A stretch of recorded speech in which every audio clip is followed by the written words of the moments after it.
Live from WBFF in Baltimore, this is Fox 45 Early Edition.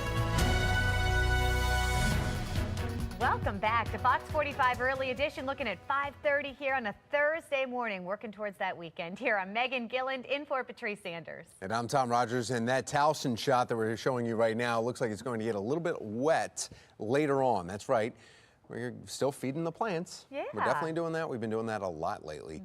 Yeah, well, we have your traffic and weather together. We do that every 10 minutes. We have Brandy Proctor taking a look at the roads. And Jonathan, what's our time frame here for when we could expect rain? You know, I'd say after about 5, 6 o'clock this afternoon. That's probably where we're really going to start seeing some of the showers move in, maybe even a thunderstorm. So that's kind of when we have to watch, especially very late in the afternoon, maybe more so the very early evening as that works in. Let's go ahead and take a look at what's going on now. Actually, a little bit of patchy fog, especially well north and east of the city and well west of the city out Frederick and Gaithersburg way. The rain, there it is, Chicago to Detroit and all the way up into Ontario. Temperatures this morning, nice and mild, 60s and 70s. And actually, it looks like we work it into the warm mid-80s this afternoon, even warmer yet. After that morning fog, some partial sun. Let you know when the rain is going to be a part of your forecast. We'll track it on the future scan. We'll see you back here in 10 minutes.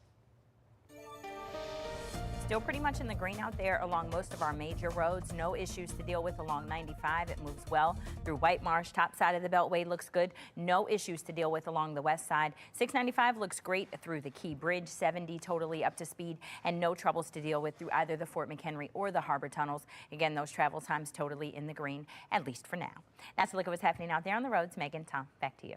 Thank you, Brandy. It is 5:31 and developing news here this morning. A Baltimore police officer is out of a job after he was spotted passed out drunk in his police cruiser. Police say on Tuesday, officers were called to investigate a call of an officer found slumped over in his cruiser. This was on Washington Boulevard. Investigators say they found Officer Aaron Heelman behind the wheel, unresponsive with the engine running. A breathalyzer test revealed his blood alcohol content was more than twice the legal limit. Officer Heelman was just 3 hours into his shift. Well, 5:32, and we're learning new details this morning about a deadly shooting that happened in Florence, South Carolina, leaving 1 officer dead, 6 others hurt. The 30-year veteran seen here was killed during a 2-hour standoff. Sheriff's Department says deputies were serving a warrant at a home when the suspect began shooting. Police say the suspect then barricaded himself inside that home, and there was children inside. 3 deputies and 4 Florence police officers were shot while trying to respond to the gunfire.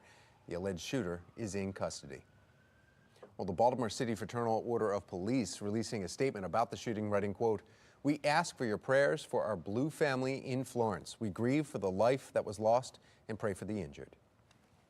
5:33, and right now the search continues this morning for a missing 16-year-old from Essex. Amber Miller is live from Baltimore County Police headquarters, where detectives with the Missing Children's Unit are investigating this morning. Amber.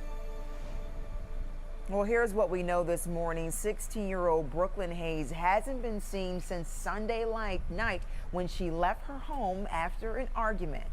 I found something and she, thought she was going to get in trouble. We didn't know that she ran out the door to run away, just maybe let off steam.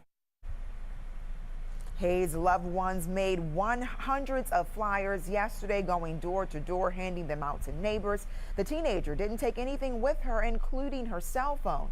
Her family says she hasn't spoken with friends and her social media accounts haven't been touched. Her cousin has discovered she may have been talking with strangers online. Knowing that she has had contact with strangers via social media, I can only imagine what may have happened to her. She's an amazingly smart little girl, but she's only 16, and she left because she thought she would get in trouble, and now I'm afraid she's in actual trouble. Her family says Brooklyn has asthma and doesn't have her medication. If you know anything about this case, police are asking that you call 911, and that is where you can give any information that you may have. We're live from Baltimore County Police Headquarters this morning. Amber Miller, Fox 45 Early Edition. Thank you, Amber. Baltimore City Police, meantime, are still searching for a 13-year-old girl who's been missing for nearly 3 weeks now. Take a good look here. This is Serenity Price. She was last seen September 14th in Southwest Baltimore. She was wearing a yellow shirt, black jeans, and black and white Vans sneakers. She's about 5'9" and weighs about 189 pounds.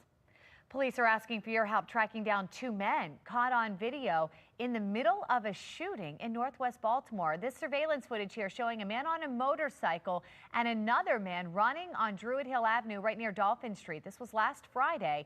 Moments later, police arrived and found a man shot to death. If you recognize these men, you are asked to call city police. Well, 5:35, a new overnight. Senate Majority Leader Mitch McConnell takes key steps in the nomination process for Judge Brett Kavanaugh. Senator McConnell says a procedural vote will take place Friday. If the vote passes, senators will debate up to 30 hours, followed by a full floor vote that may happen as early as Saturday.